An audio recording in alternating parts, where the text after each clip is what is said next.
Hi, we are seeing the methodology for architecting a fraud risk management framework, and this is part 3 and the last part in this series. In part 1, we saw some of the concepts and we also saw how to map to the maturity models. In part 2, we saw some of the methodologies for implementation and some of the challenges and the possible solutions and how technology could potentially be used in FRM. Of course, we saw the leveraging of technology at a generic high level that needs to be tailor made or custom to specific organization and requirements.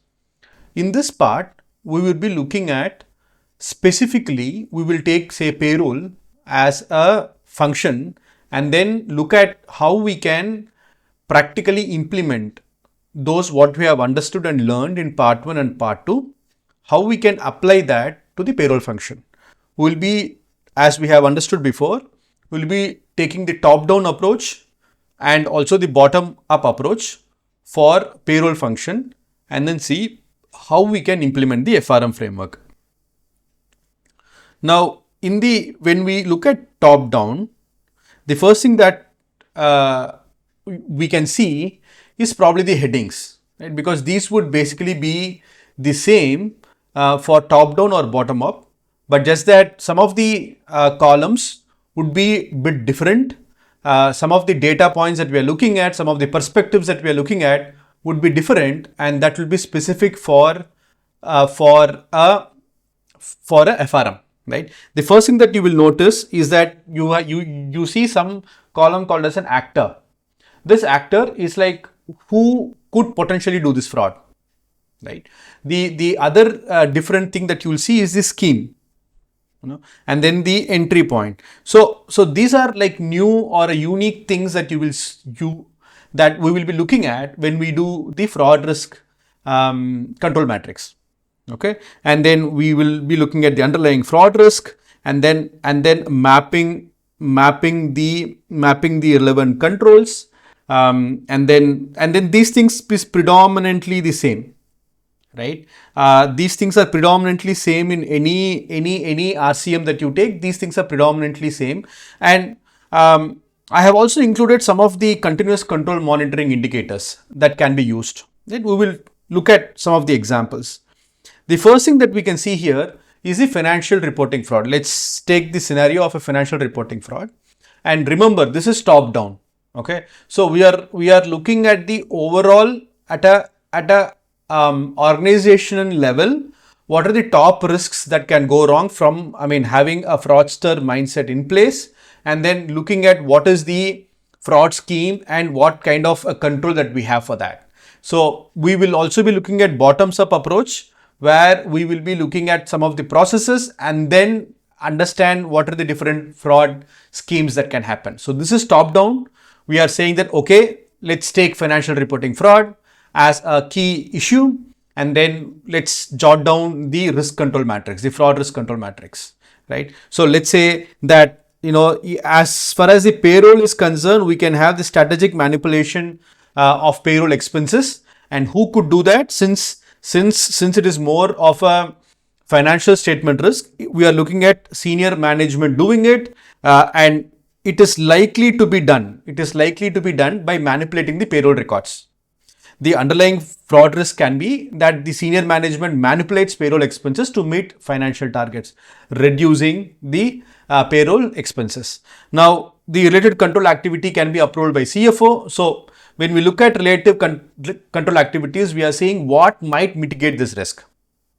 Okay, and then we are looking at approval by CFO and audit committee. When we say, you can also replace this word audit to payroll committee or management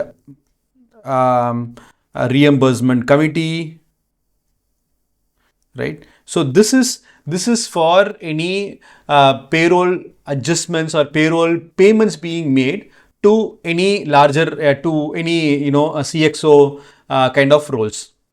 Now, who is the control owner? Primarily, it is the CFO, but audit committee, we generally, so audit committee has an oversight role. right? You cannot typically call them as a control owner, but I have just plotted here just to give you a flavor that audit committee might also have a role from an oversight perspective. So repeating that control owner cannot be an audit committee, they have an oversight role, but just plotted here for the purpose of calling out that there is an oversight that is required, but the CFO would basically be the control owner. And let's say there is a quarterly control, it is a preventive, effective, if let's say it's a preventive control, and then we are looking at the effectiveness. And remediations based on the assessment, again, there could be automated checks for unusual payroll transactions.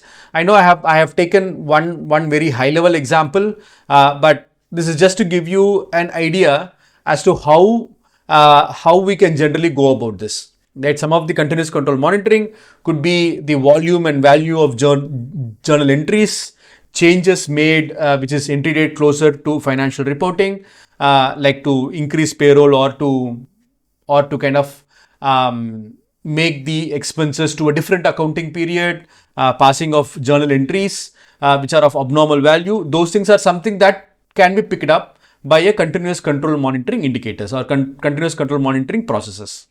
Okay.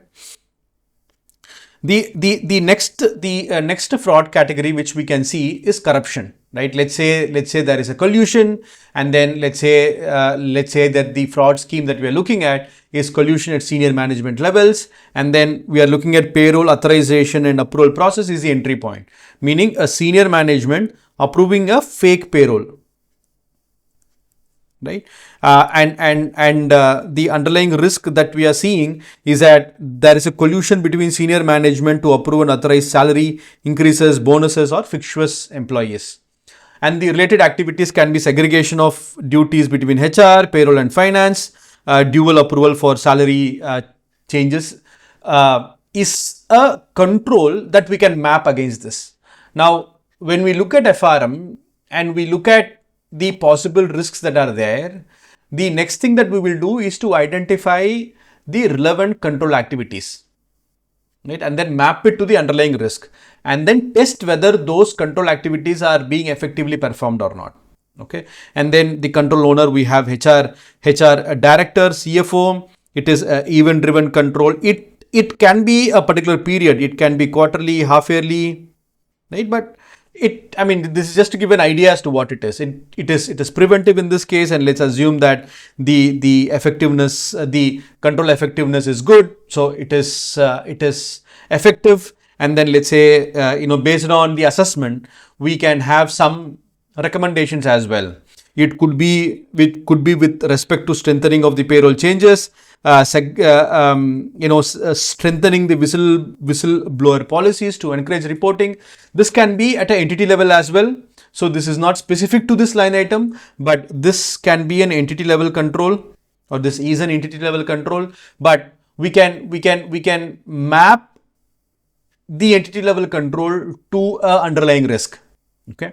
And then some of the continuous control monitoring indicator can be, let's say, there is a self-reversing changes to the payroll structure, right, month on month. For example, there is a reduction in a payroll component or a payroll entry, and then which is basically getting reversed the next month, and then it's just, these are entries which are made to give a perspective that the cost has not changed, right? So only for month-end reporting purposes, these entries are made. So we will have to be careful of any self-reversing entries that are being made. Provisions and accrual can also be made through this, but you will have to segregate those expense line items from this, and then look at those which are not necessarily provisions or accruals, right? And then changes made closer to the payroll run, right? So where, let's say, I have a payroll run on 21st of every month, the changes are made on 20th or 19th, and those are something which you can look at it and then highlight it as part of the continuous control monitoring activities. The third example that we can look at is, say, financial reporting fraud, similar to above, and then let's say this we're talking about control override of payroll control, and by the senior management in payroll processing and system overrides. You can probably read through it in this way. Senior management overrides the payroll control. Automated system controls requiring multiple approvals. So this is the risk. This is the control that we can map to the risk, right? And then risk awareness, including non-sharing of user credentials. So there are other ways of looking at it. Let's say there is an IP-based login,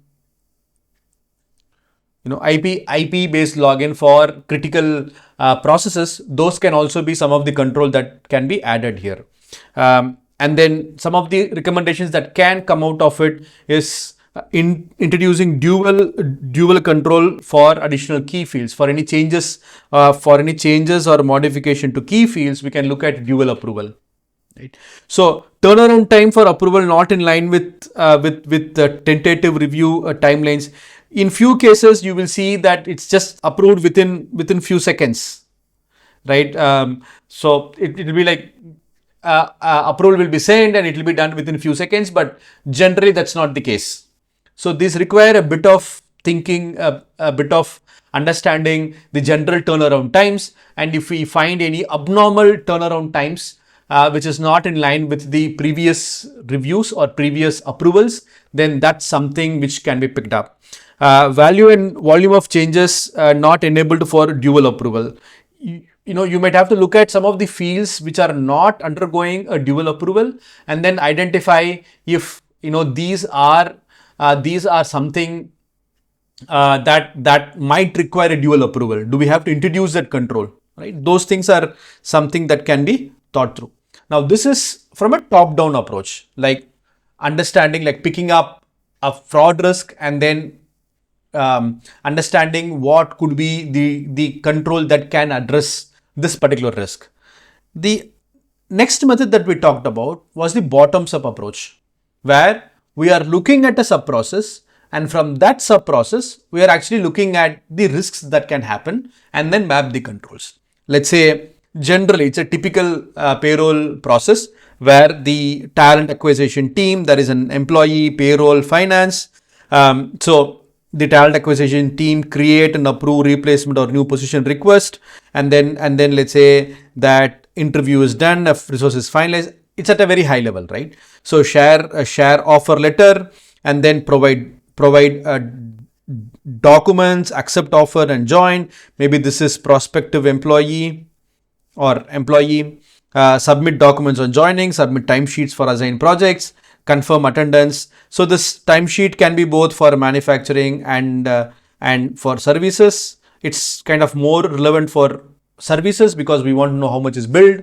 But some of the job logs or timesheets in a way as to how that particular employee has spent that time, right, is very important to be captured. And then from a payroll perspective, payroll related details in employee master are confirmed by payroll, like bank accounts, the PAN or the social security numbers, which are being reviewed by the payroll team. We have the payroll run being made, approved, there is a reconciliation performed, bank payment is initiated and the payment is made. This is at a very high level. And we are going to talk about these three key fraud risks that we might be interested in. So in the bottoms up approach, you look at the processes and you see, okay, if I am a fraudster and I want to do a fraud, how can I exploit the system? And that would be the approach that we do when we do FRM. That's a key differentiator in how we approach the regular risk control matrix review and a FRM.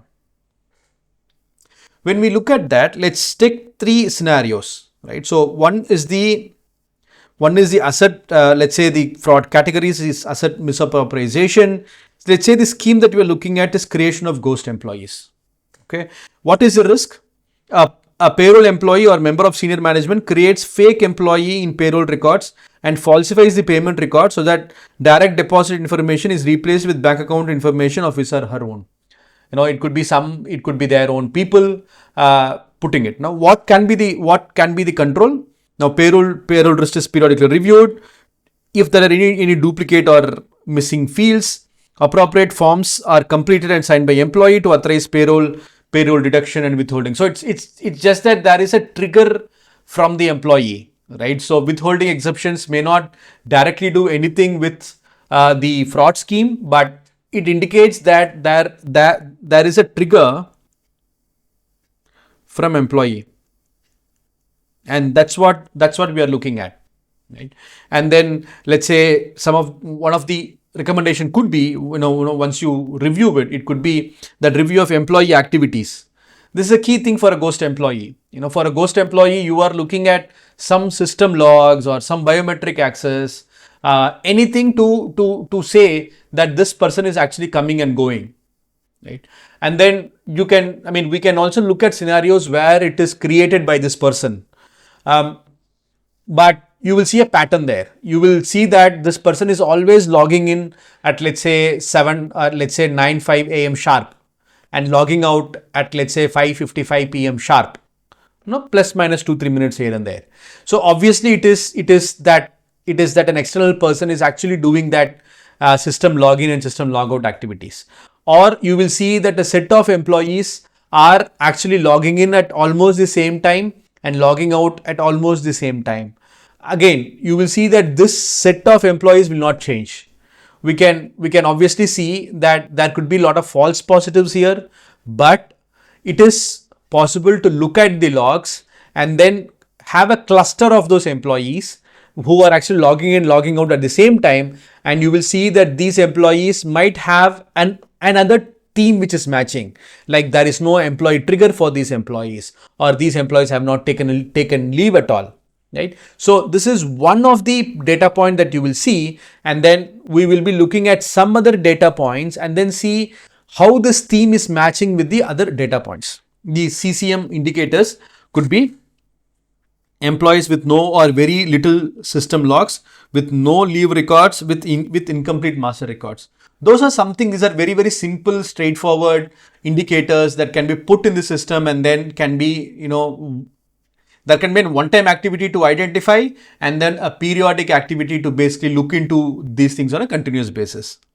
The second thing that we are going to look at is, let's say, asset misappropriation. Basically, timekeeping systems is the entry point, and then falsify time and attendance record to claim unearned wages.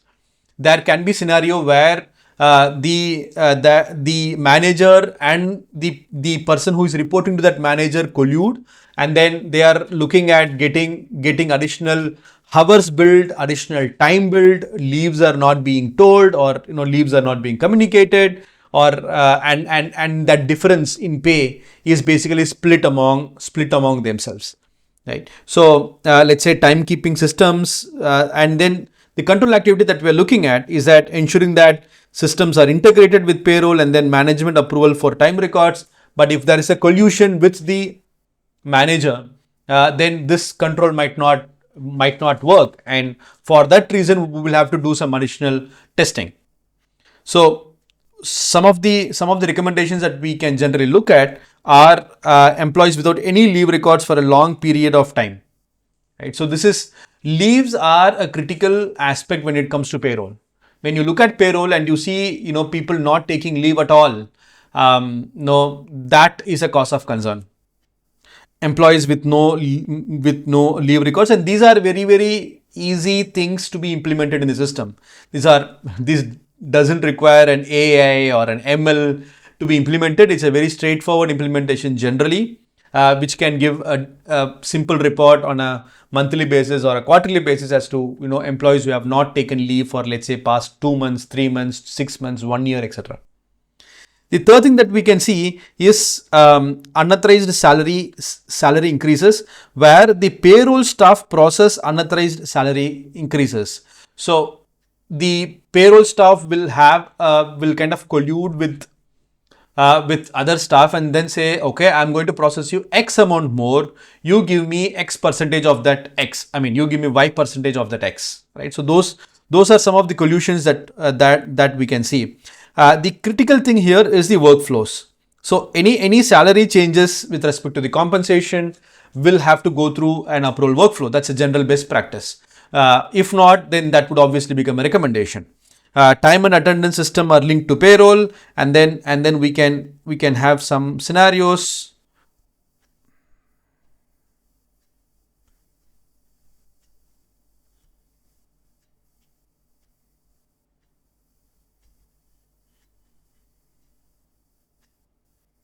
So we can have some scenarios of periodic review of changes made to the payroll can be done, sign off for all component, and then the CCMs that we can implement are unusual trends. Changes are not in sync with organizational announcement, reversing of payroll changes in the subsequent period. One other thing that is critical is looking at changes which are made which are not in sync with the approvals, right, or not in sync with the announcement. So this is a key thing. While as part of the organization, you will know that there has not been any announcement during these periods, but you are looking at some of the changes, right? So those are important things that you can look at. So these are some of the things that you can look at from a bottoms up approach.